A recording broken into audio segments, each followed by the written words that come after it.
Everyone thinks of me as a bookworm, but I have another side, the inside. I'm clad in a Grape Fizz t-shirt and French blue hip briefs. For more than 20 years, American living rooms welcomed one of the gentlest faces television ever produced. Thick glasses, a soft, hesitant voice, a small man who seemed to apologize for taking up space. He was Mr. Peepers, the timid schoolteacher. He was the brave little cartoon voice of Underdog. And every weekday he sat in the upper left square on Hollywood Squares, blinking out at the cameras. America thought it knew exactly who Wally Cox was. America was wrong. Behind the mild man in the horn-rimmed glasses was someone almost no one recognized. A motorcycle racer. A master metalworker who shaped silver with his own hands. A fierce intellectual who read more deeply than the stars around him. The shy, fumbling persona that made him famous was in the words of the one man who knew him best completely, at odds with the real Wally Cox. The gentle face was a kind of mask, and the man behind it carried things he rarely let anyone see. And then there was the way it ended. On a February afternoon in 1973, Wally Cox was found dead in his bedroom. He was only 48 years old. The coroner called it a heart attack. The newspapers hinted at something else. And his oldest friend on Earth, one of the most famous actors who ever lived, refused for the next 30 years to let the world believe he was truly gone. To understand that ending, you have to go back to the beginning. Back to two strange little boys in a small town outside Chicago. When Wally Cox was 10 years old, his mother packed up the family and moved them from Detroit to Evanston, Illinois. His parents were divorced, unusual for the 1930s, and his mother, a mystery novelist, struggled to hold things together. In that new neighborhood, the small, bookish boy met another boy his age, a restless, troubled kid named Marlon Brando. No one watching them play could have guessed that one would become the most celebrated actor of the century, and the other, his closest friend, until death. Even the friendship's beginning carried a streak of cruelty. As the story goes, the young Brando once tied little Wally to a tree or a fence and simply left him there bound overnight.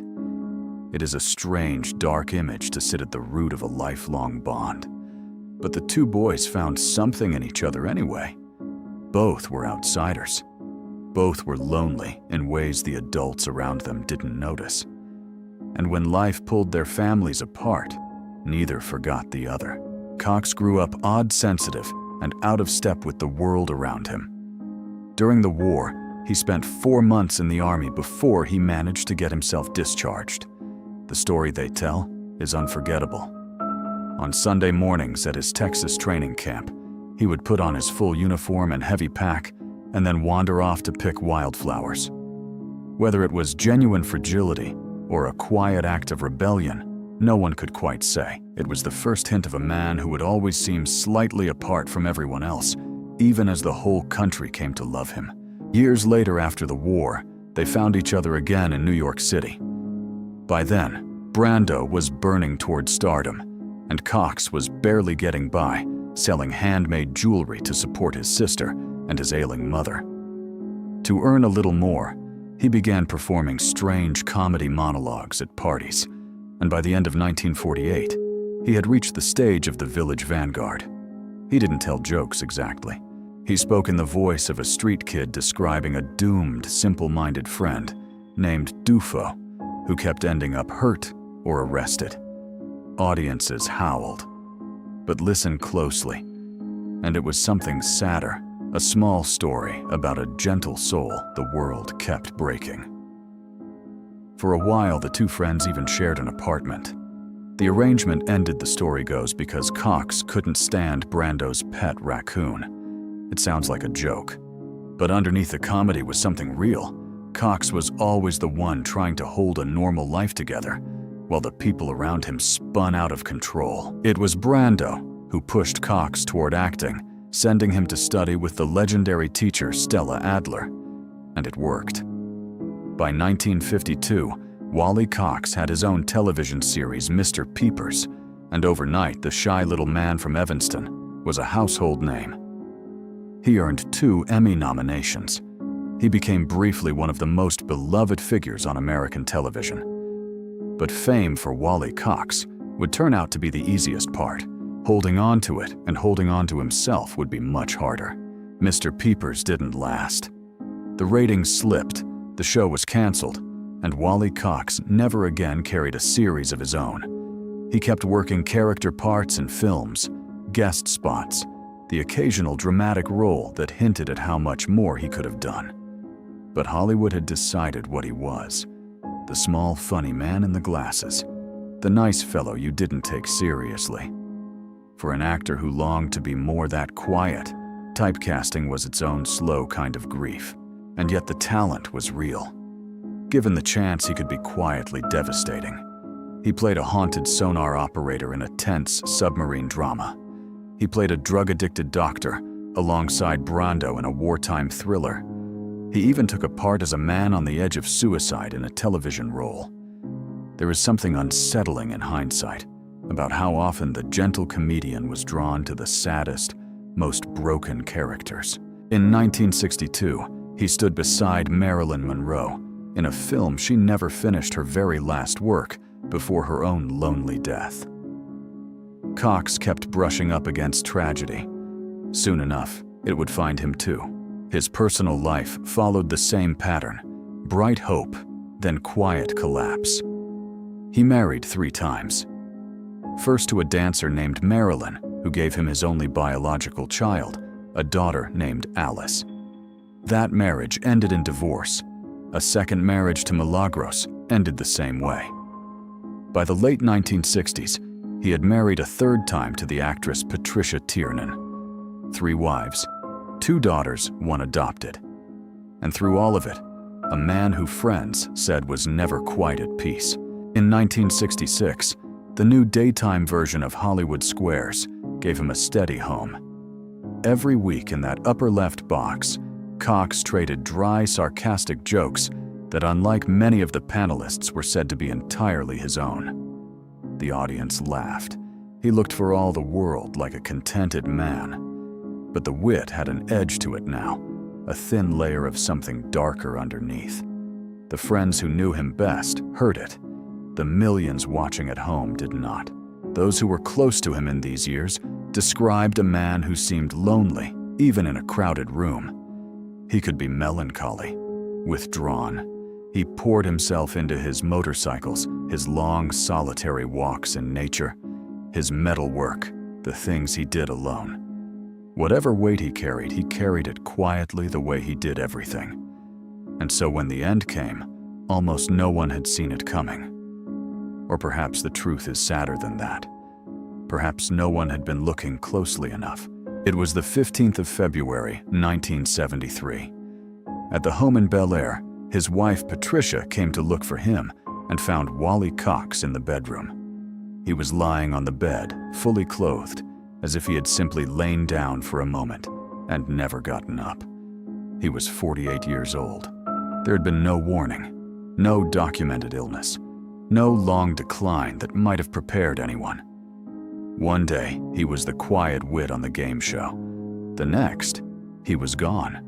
The case went to the Los Angeles County Coroner, a name some of you will recognize. Dr. Thomas Noguchi, the same medical examiner who handled the deaths of Marilyn Monroe and Robert Kennedy. Noguchi's autopsy reached a clear conclusion: coronary occlusion, a blockage in the arteries of the heart, the result of advanced arteriosclerosis. The death, he stated, appeared to be a heart attack. On paper, the mystery was closed before it had even opened, but the newspapers told a second story. Some reports that February described not a heart attack, but an accidental overdose of sedatives. A man who took something to help him sleep and took too much. For a person friends had described as melancholy and withdrawn, that whisper carried a darker possibility, one no one wanted to say out loud. 2 versions of the same afternoon: a failing heart or a bottle of pills. And no one alive can now say with certainty which one was true. The one person who rejected the rumors outright was the person who loved him most. Marlon Brando insisted then, and for the rest of his life, that his friend had died of a heart attack, nothing more, nothing darker. And there is a quiet contradiction buried in the records. The coroner found a man whose arteries were already badly diseased, a heart that could have stopped on its own at any moment. And yet some accounts spoke of pills of sleeping medication, of a man who may not have wanted to wake. Both things can sit in the same file and never be reconciled. Maybe Brando knew something the public never did. Or maybe he simply could not bear the other version, could not accept that the gentle, brilliant friend of his entire life might have slipped away in some lonelier, sadder way. What Brando believed he kept close, and what he did next, almost no one would learn for 30 years. Wally Cox's final wish was a simple one. He wanted no funeral. He wanted his ashes scattered over the ocean or in the hills he loved to walk. His widow gathered his cremated remains and gave them to the one man she trusted to carry out that wish, Marlon Brando. And Brando took the small container home, but he did not scatter them. He did not go to the sea. Instead, he placed what was left of his oldest friend in a closet in his house. And there, Wally Cox stayed. Before any of that, there was the wake. Marlon Brando, by then the most recognizable face on the planet, a man who guarded his privacy fiercely, did something no one expected. He showed up, unannounced. He simply appeared at the gathering for his dead friend, the way he had appeared in Wally's life again and again since they were children. He did not need to be invited. He did not want to be seen. He only wanted to be near Wally one more time. It was the first sign of just how far Brando's grief would go, and how completely he refused to accept that his friend was really gone. For years afterward, by his own admission, Brando talked to those ashes. He spoke to his dead friend, the way he had spoken to him in life late at night alone. He could not say goodbye. When people asked him why he kept them, why he would not let go, his answer was as possessive as it was tender. "He was my friend," Brando said, "and no one else's." It is one of the strangest images in all of Hollywood. The most famous actor alive whispering to a box of ashes in a closet year after year. The grief did not stop with the father. 6 years after Wally died, his only biological daughter, Alice, the little girl from that first marriage, died as well. She was only in her 20s. The small family Cox had tried so hard to build was coming apart piece by piece in the years after he was gone.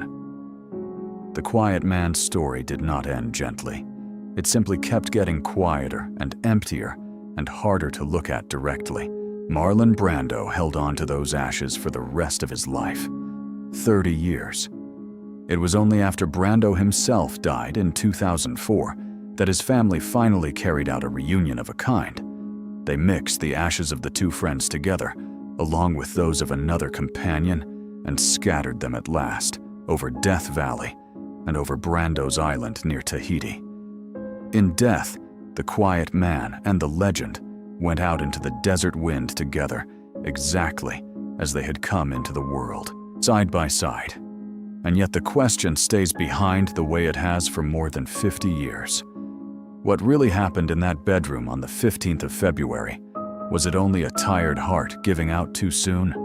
Or was it the quieter ending the headlines hinted at and Brando refused to hear? We have a coroner's word and a best friend's word, and they do not quite agree. The gentlest man on television took the truth of his last afternoon with him, and maybe that is the most fitting thing of all, that a man who hid so much behind such a soft and harmless smile would keep one final secret no one will ever fully open. Wally Cox, the quiet man, quiet even at the end.